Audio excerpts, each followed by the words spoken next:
Today on Pilot's Discretion, our guest is aviation analyst and former airline pilot Courtney Miller. He talks about the state of U.S. airlines, whether pilot hiring has peaked, and why high oil prices don't increase airfares. Pilot's Discretion starts right now.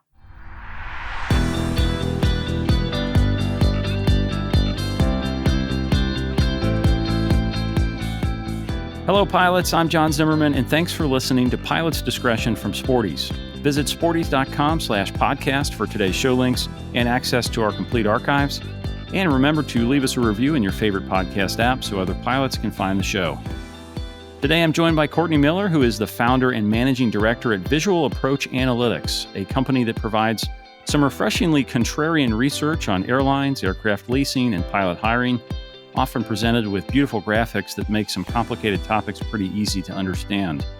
Courtney certainly knows what he's talking about since he previously spent over a decade at Bombardier, including time as director of North American sales, and he was also an airline pilot for 5 years before that. Courtney, welcome to Pilot's Discretion. Thank you for having me, John. It's a real pleasure to be here. You've made some bold predictions over the last few years, but many of them have turned out to be correct. So I wanted to have you on the show to talk about where we are in the current airline cycle.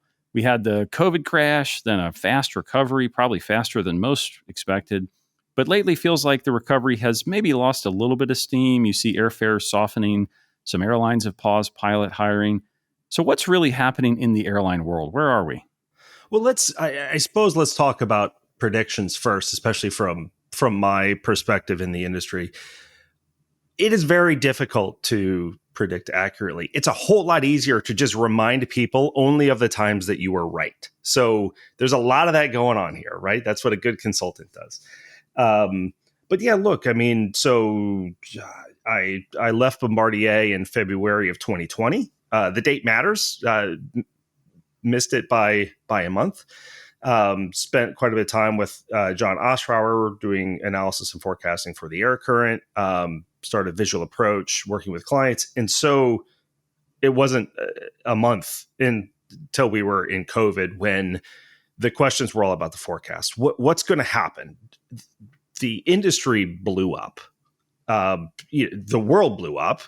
The global economy blew up. But aviation specifically was just so impacted, right? I mean, a global pandemic, the inability to travel, the even more difficult ability to travel internationally.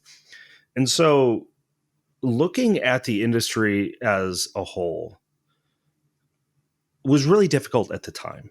And I think one of the things that really I kind of lucked into was every model before it suddenly was invalid, right? There were no trends. We blew up. We were starting from nothing. So understanding really kind of the fundamentals of the industry, and I mean down to the aircraft level, the economics level, the workforce level, how pilots move through seniority lists. I know it sounds kind of flippant to talk about now looking back on 2020, but that was a huge topic that we were talking to airlines and training providers about. Or how are you going to move pilots up and down this list, furloughing and retirements? And of course, that became a real problem. So the short answer to a very long and complicated question is we just threw everything out the window and looked at what we knew to be fundamentals of this industry. One, do people even want to travel again?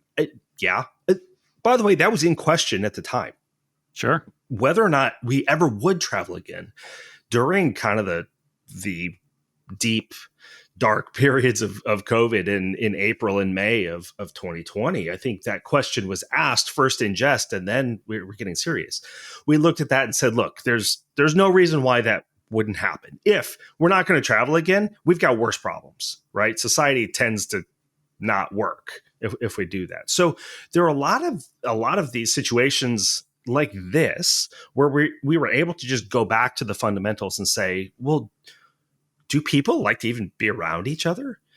And that's kind of what travel ultimately is. Yes, of course we do. Okay, well, if that is the case, then what's going to happen with the rate of travel coming back? Where will it come back quicker? Well, domestic because they could, and leisure because that's kind of what else you're going to do. We were on COVID, right? And then expanding expanding beyond that, things were so wild that it was actually quite easy to make a prediction, because all you had to do was point up and say it's going to go that way, because we were at zero.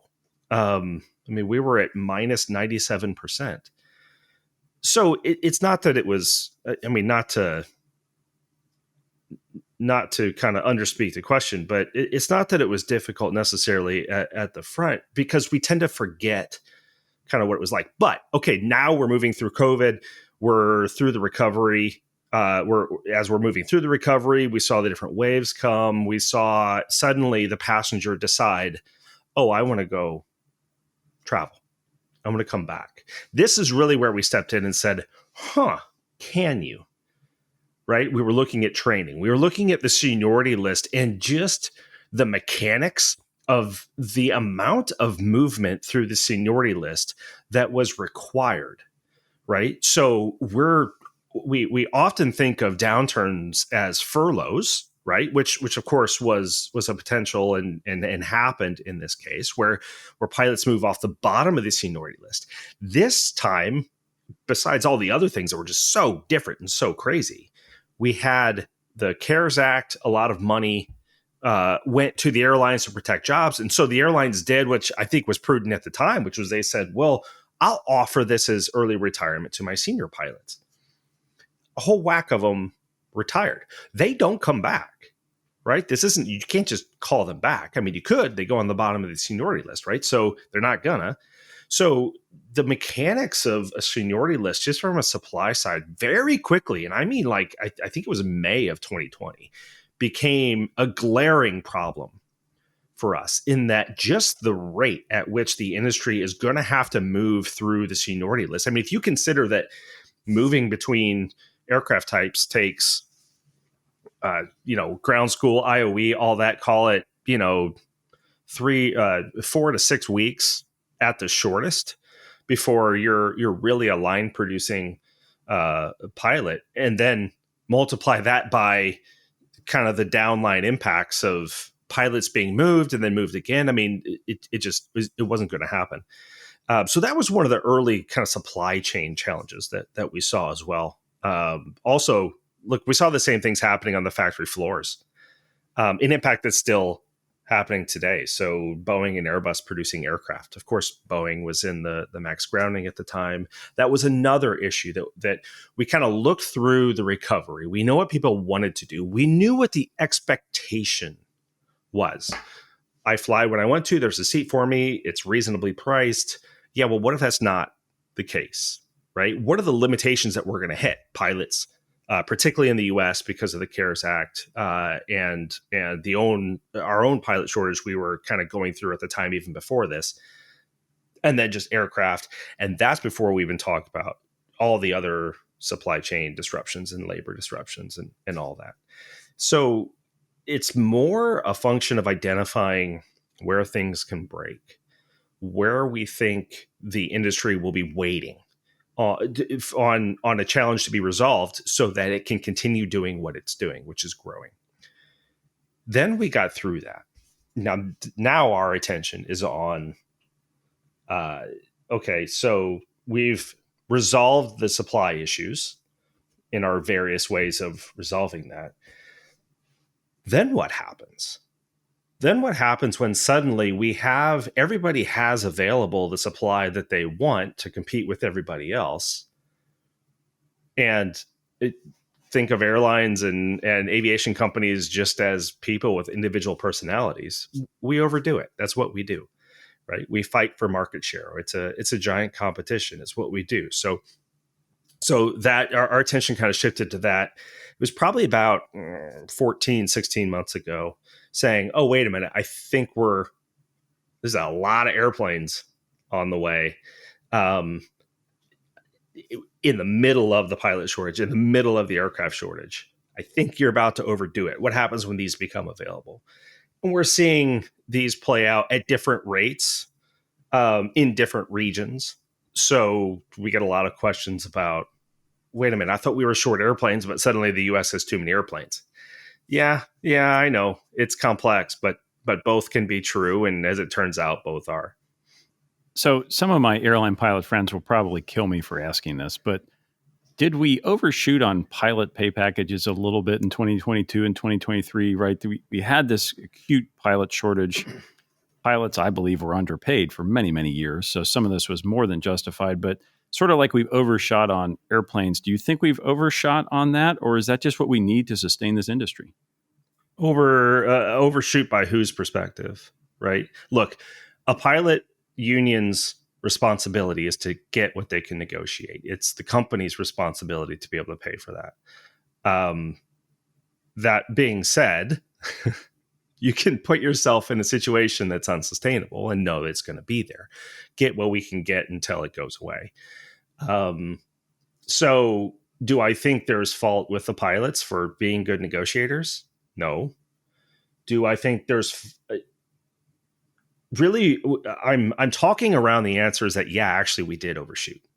I don't think it's because the pilots screwed anything up. I think it's because the airline screwed it up, in fairness. Now, who knows, had they not paid, what would have happened? I mean, I'm sure we would have had all other sorts of issues, but the airlines made cost calculations in the middle of the pilot shortage. And by pilot shortage, I don't mean like, oh, we can't find enough pilots. I mean, the acute, we are thousands of pilots short for a couple months as we get pilots through training, as we're moving them through, as we're backfilling those retirements. We had a very, very sharp, very acute pilot shortage. And the airlines all raced to sign their contracts as much and as high as they can to make sure that they had control, lowercase c, control of what at the time was the most valuable asset. I know we always say employees are the most valuable asset, but during that time, that specific time between 22 and kind of middle of 23, the pilot was the most scarce asset in U.S. aviation. And they way overpaid for it. They way overpaid for it because they're not even signing 4 and 5 year contracts. They're signing 30 plus year cyclical, like, I mean, they build on each other. No, in 4 years, no pilot group's going to be like, oh, yeah, you know, you're right. You got us, you know, we had a good 4-year run. Like, no way. Like, they're going to build on that, right? So, and in fact, I would even go so far as to say that some airlines used it as a competitive weapon. I think United Airlines has even said that publicly. Look, if we pay our pilots an insane amount, we're going to force everybody else to, where they will have operational meltdowns. So there's a competitive kind of dynamic at play, and the cost, the cost level, the bar of cost, if there is one, the proverbial bar of cost is much, much higher than it was in 2019. That's not just pilots, right? That's financing, that's aircraft. It's not fuel. It's aircraft maintenance, which is a part of the supply chain. But the cost of running an airline is much higher. Now, last year, that was fine because fares were crazy high. The problem is fares are not related to costs as much as we like to think they are. Airlines don't say, cost me $100 to fly this seat, so 110. No, they don't. They say, I've got all these seats. I need to fill them. If that flight departs with a seat empty, it's forever spoiled. So there's the disconnect between the two. Costs have been reset. The cost structures have been reset, and fundamentally so at a generational level. I've even gone so far as to say, I think we've kind of restarted the bankruptcy cycle. Don't freak out. I just mean like the next decade. Yeah, right. I mean, we're kind of looking at that direction. And if anything, I've kind of been slow to some of the forecasts, right? I mean, now we have those dreaded Chapter 11 words being mentioned kind of lightly for a few airlines, but those tend to increase over time. So, I mean, that's kind of where we are. It's not on the pilots for negotiating good rates. It's on the airlines for looking at fares during a very brief period and thinking it's going to be like this forever. And how about the pockets of relative strength and weakness? I mean, it seems like you mentioned leisure travel came back, domestic came back. We're seeing strong transatlantic traffic this summer. But traffic to Asia seems like it's not come back all the way. Could be some geopolitical issues there. Seems like some chunk of business travel hasn't come back due to Zoom and remote meetings or whatever it might be. So even on the freight side, FedEx has had some bad headlines, but Amazon's adding capacity. Where are the relative pockets of strength and weakness in this giant market? Oh boy, what's strength and what's weakness? I guess the question that I would ask is that, are we talking about strength or are we talking about supply that's less than demand? Not to get too far into economics world, but that's everything right now. You can look at so many economic things happening right now and consider it in just the whiplash of COVID. I mean, we're definitely still within that. So you walk through a couple factors there in kind of the global industry. Let's look at the regional differences. We kind of talked about the US, a lot of money put in directly to the airlines. They had the capacity available to capture the regrowth. We still overshot and we're oscillating. Leisure was the big growth. We're watching the US. I mean, I get criticized a lot for talking about the US. It is 40% of the commercial aviation market. So, I mean, there are a lot of things that we can definitely learn from the US. But in this case in particular, because the US is going through the COVID oscillations first, it's because it had the ability to do it. So what we're seeing happen in the US with demand recovery come back, the airlines taking it, we're seeing Europe do it about 9 months to a year after. So last summer, just about like July 1st, I mean, it felt like it happened overnight. The US airlines went from record high fares to, I don't know what just happened. The revenue just fell away. And we would think of that as a loss in demand. It didn't happen. The demand was just the same. They just shot right through the number of people. The number of seats got higher than the number of people that wanted to fly. We're starting to see signs of that in Europe and the transatlantic market this summer, with the exception that they weren't allowed to overdo it as much as the US. We are hearing the first signs, and if we look at the revenue numbers, we're kind of 9 months away from Asia being like, oh, okay, so that's where the market is, as they go back to find it. Now, in Asia, we also have China, with world's second largest economy, massive market, but the geopolitical issues there with Russian overflights, that has very much limited trans-Pacific flying specifically. So we just published a report looking at trans-Pacific revenues. They're pretty well back, actually, believe it or not. The problem is they're much higher ticket fares, so traffic itself is lower. And China's like a third of what it was. China to North America, vice versa, of course. So you have the geopolitical impacts there as well. We have some more long-term impacts that are affecting China. There has been a shift back to nearshoring. That's more of a North American trend. So if you go to kind of northern Mexico and the Monterrey area, you'll see a bunch of kind of the Chinese factories that have relocated into Mexico as a part of this. So we look at travel from that perspective. So that's kind of the regional side. On the freight side, completely different. I mean, a completely different market. If we're talking about a market that dropped 97% during COVID, air cargo, it didn't actually go up because we lost so much belly capacity, but the demand for air cargo went through the roof. People remember we were stacking boxes on seats. Like there were masks in boxes that they were buckling into seats of wide body aircraft and flying them across the pond. And so we've seen those oscillations happen just at different times on the cargo side. Amazon and UPS are even then a little bit more different. They're express markets. So they will react a little bit differently. We're seeing very different impacts to the wide body freight market, which is still very strong, than the narrow body freight market, which was wholly overbaked. A lot of that has to do with Amazon. Right after or during COVID, Amazon announced a bunch of additional 737-800s that they were going to fly. Now, knowing Amazon, they're a tech company, so they operate very different from airlines. They'll give something a shot. And if they don't like it, then they won't add to it or they won't grow. That's a little bit different than how we think of deep investment in aviation.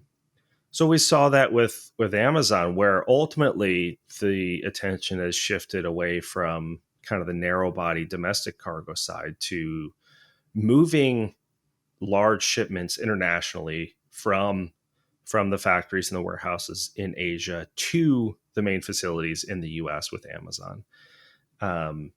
So we're seeing kind of that with the wide body demand. The Red Sea challenges in the Red Sea. What do you do if you're trying to move product and suddenly the Red Sea is closed? That really expensive airplane isn't as expensive comparatively all of a sudden. So we're seeing kind of consistent strength there.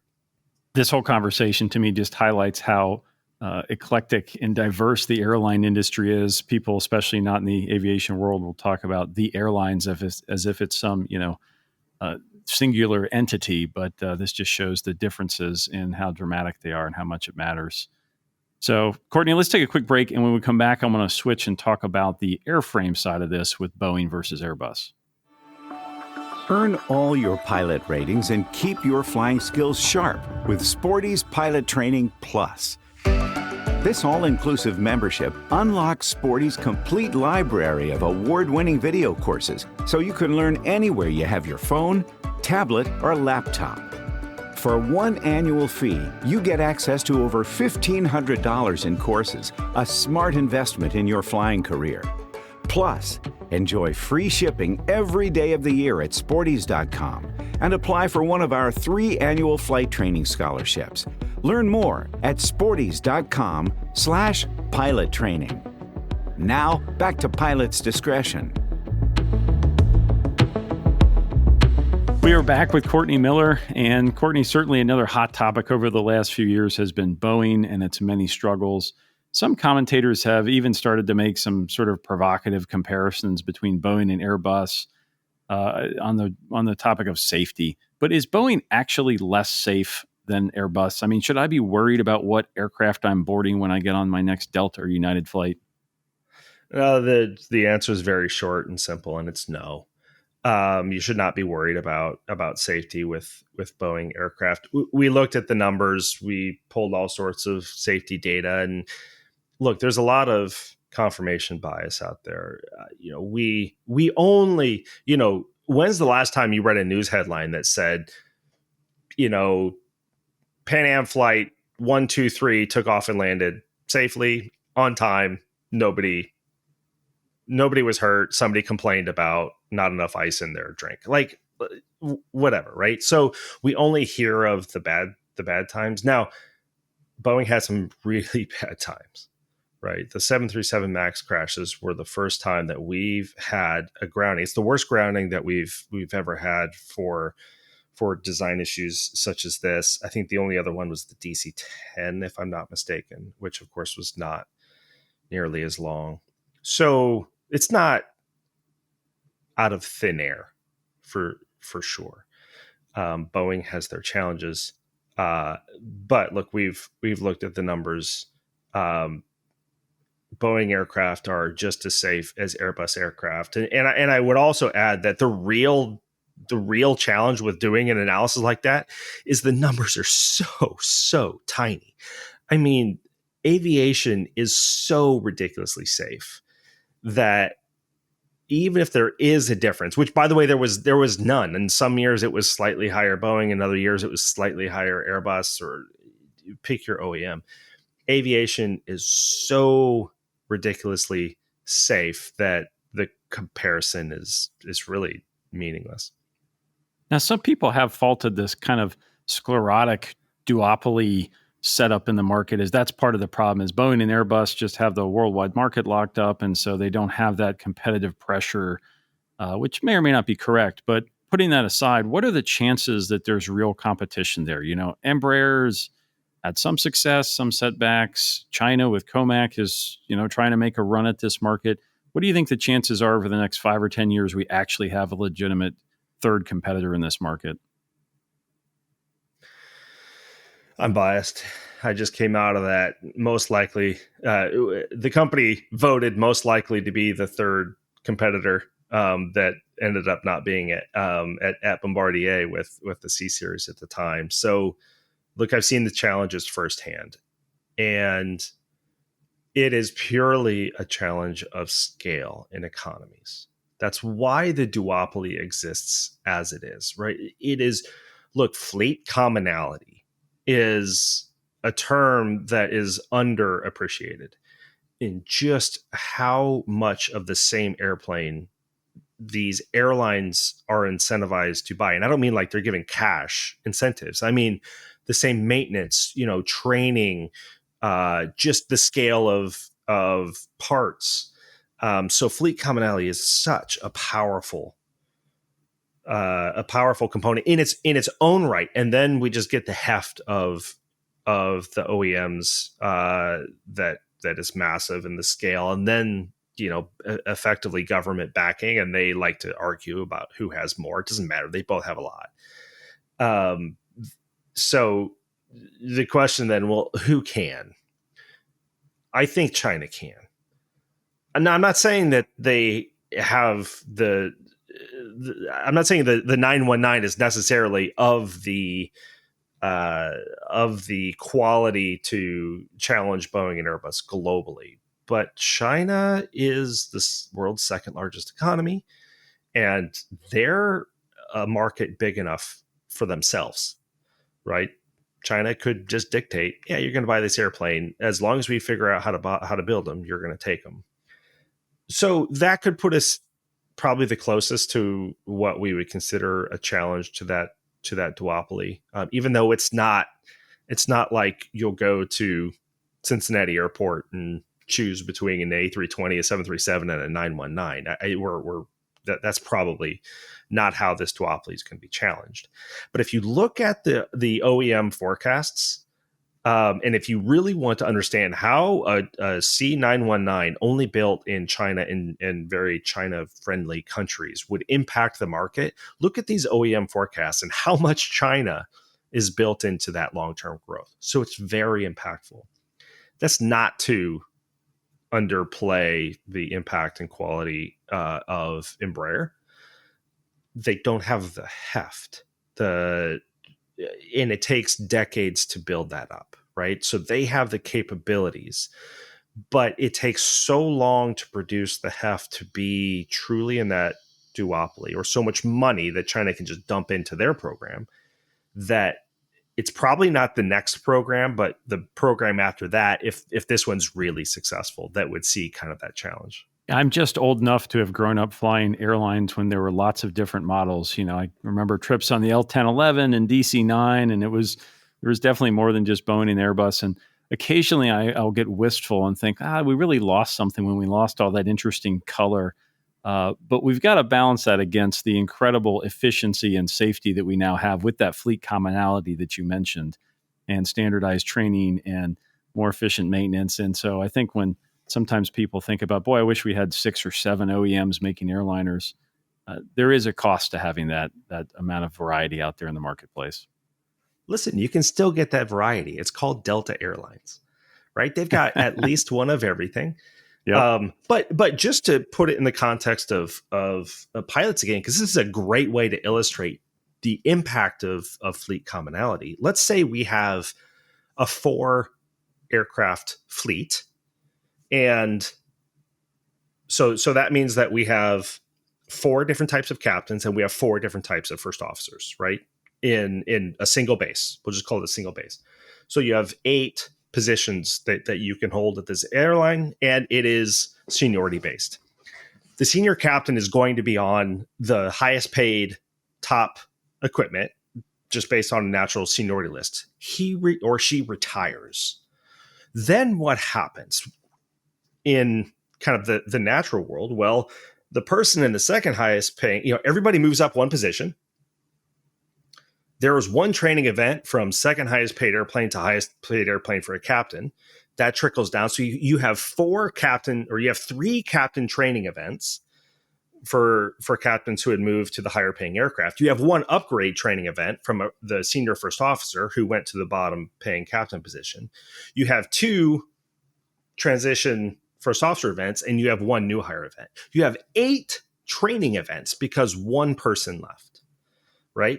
If you have a single aircraft fleet, that's 2, right? So just from the training perspective, now think of inventory for parts and engines and just the complexity of the network and recovery. And you start to see why the world has kind of dwindled down to 2 remaining players in that space. All right, Courtney, we always close Pilot's Discretion with a lightning round called Ready to Copy. So I'm going to throw out some questions on a wide range of topics, and you read back with your quick answer. Are you ready to copy? Ready to copy. What's your most contrarian opinion about the aviation industry right now? My most contrarian opinion about the aviation industry. The aircraft shortage will not be rectified by building more aircraft. We'll reach a downturn before we have sufficient airplanes. Good one. Probably. What airline topic is most misunderstood by the non-aviation press? If I open up, the USA Today or Wall Street Journal and you see one of those headlines that makes you shake your head, what do they miss? Look, it's all about fares. So exactly what moves fares, I think is wholly misunderstood. I would dwindle that answer down to 2 words, which is revenue management or pricing and how a seat gets priced. That's wholly misunderstood in aviation. And you alluded to this earlier. Why don't high oil prices lead to high airfares? The oil price goes up. Why doesn't my airline ticket automatically go up? If you go to any pricing department of an airline, go find a guy and ask him what the current price of oil is. He'll look at you like you're an idiot because he doesn't care, right? Now, I get looked at like an idiot a lot, but that's for completely different reasons. But pricing and costs are different. Now, there's a guy in accounting somewhere or finance who's looking at the 2 numbers and he's like scratching his head saying, oh, no, we need to make these 2 numbers. We need to make the black numbers higher than the red numbers. But that happens over years and years. That's a very, very slow decision. The impact of oil prices impacts share price more than it impacts your fare. So possibly related, let's talk turboprops briefly. Recently, there was an awful ATR crash in Brazil, and the reaction by many Americans I saw was, oh, wow, I forgot turboprop airliners were a thing.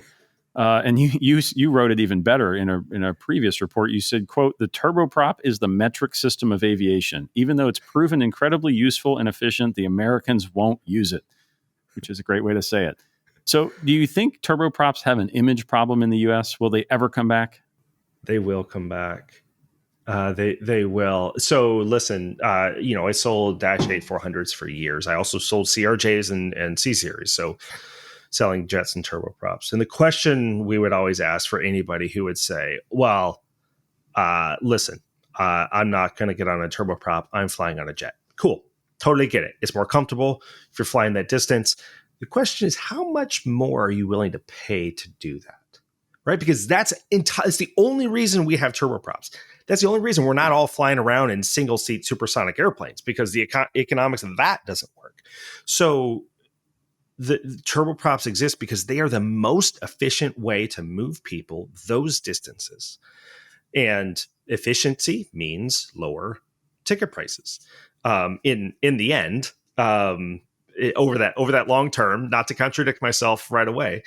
And so what it boils down to is, I agree. I too would prefer to fly an A380 on all my 1 hour segments. But how much more am I willing to pay for that? And the answer invariably is not very much, both personally and the industry. Let's go back to Boeing. Was the 737 MAX a mistake from the start, or just a good idea that was poorly executed? Should they have done a clean sheet from the start and done it, quote unquote, the right way? Or was it a fine idea that just didn't get executed well? Okay, I'm going to change my answer for the most contrarian take I have right now. I don't think people fully understand the type and the length and the timing of the decision that Boeing was forced to make on the MAX.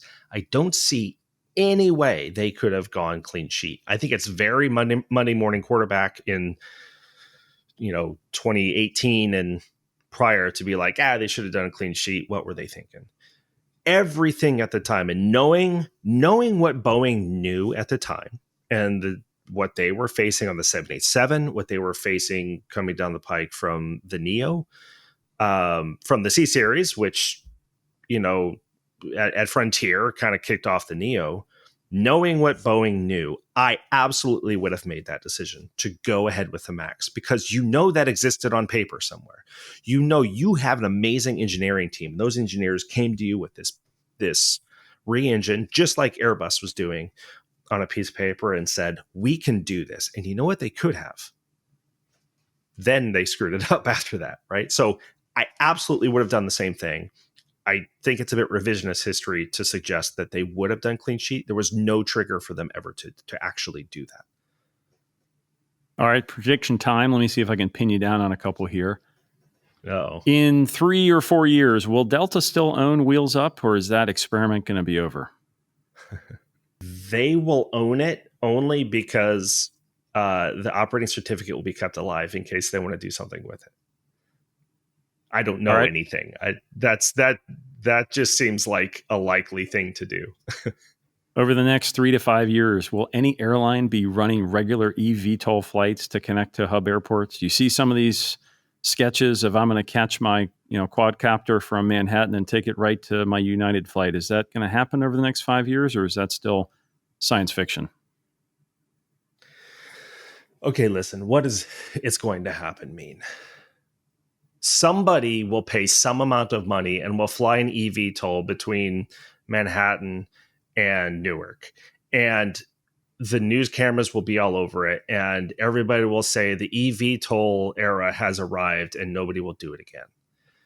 I don't mean that nobody will do it again. I think somebody will be like, oh, wait a minute, you want me to pay what it costs? Like, no way.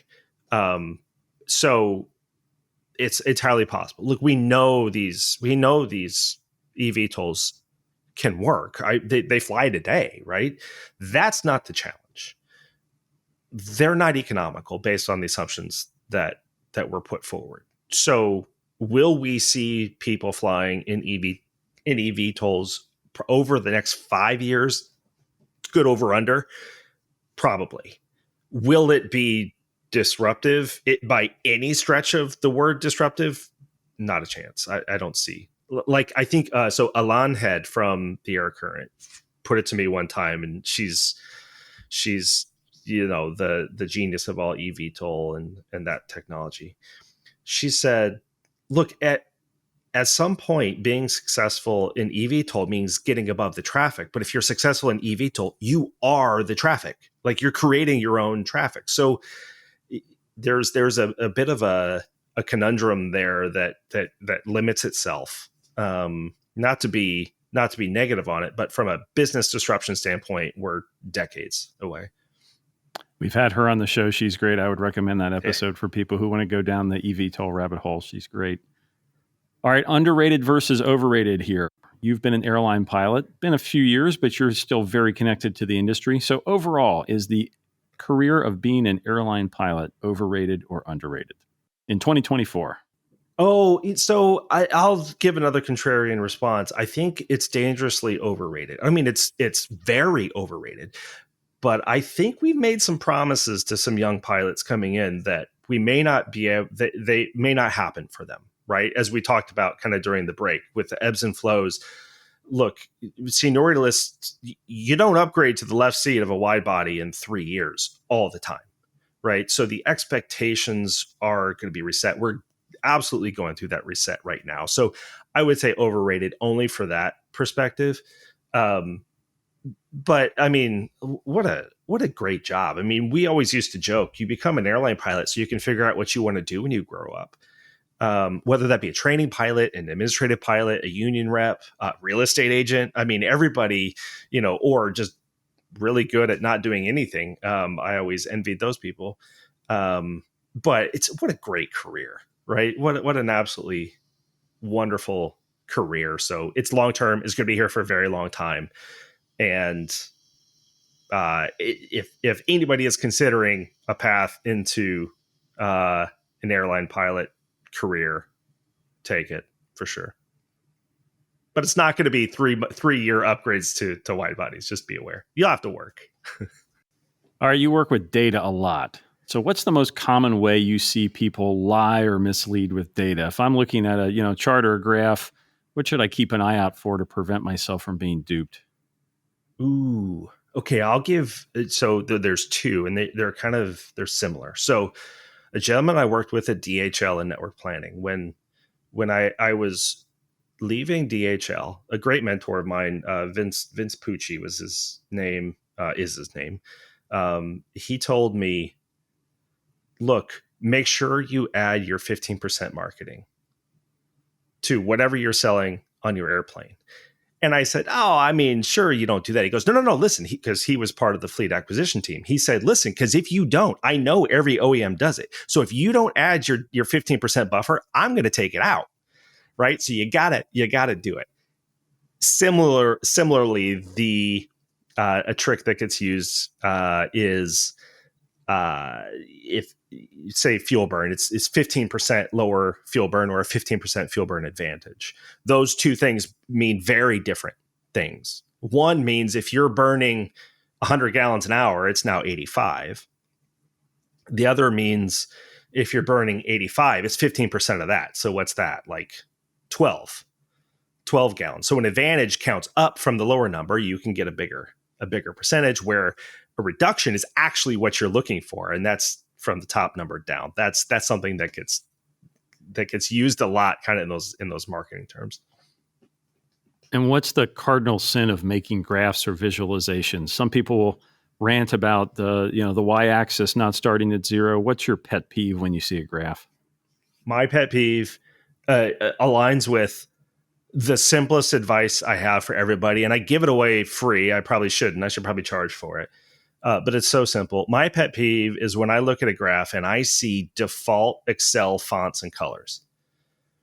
Like, it's so simple. Like, pick a font, any font, probably not Comic Sans, but just any font that's different, and pick a color scheme. There are websites, pick any of the other color schemes in Office. It just takes 1 degree away from that. Well, people, trust me, I've built a business on it. Oh, wow. That looks great. That's super custom. Yeah. It's tough to do. So that's it. That's the pet peeve with a very, very simple solution. All right. Our last question is always the same. You have one final flight. We want to know, what are you flying and where are you going? I'm flying the CRJ 700. I do miss it. I'm flying it to, this is a terrible answer. I didn't even think about this. Bangor, Maine, Cincinnati to Bangor, Maine. It's a flight that I did so many times in the CRJ 700. I miss it. In the CRJ 900, one time at Bombardier, we did a demo flight while the airplane was on the ground. The flight test captain was in the left seat, and he said, "Yeah, come on in." And I sat in the right seat, which I sat right seat for 5 years. And he just kind of looked at me and he goes, "You've done this before." Yes.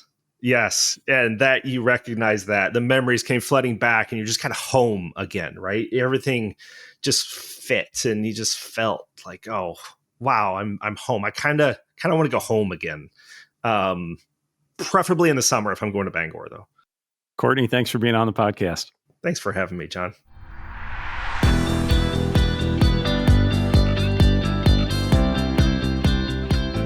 Thanks for listening to Pilot's Discretion, brought to you by Sporties, training and equipping pilots worldwide for over 60 years. For more episodes and today's show links, visit sporties.com/podcast. I'm John Zimmerman. We'll see you next time on Pilot's Discretion.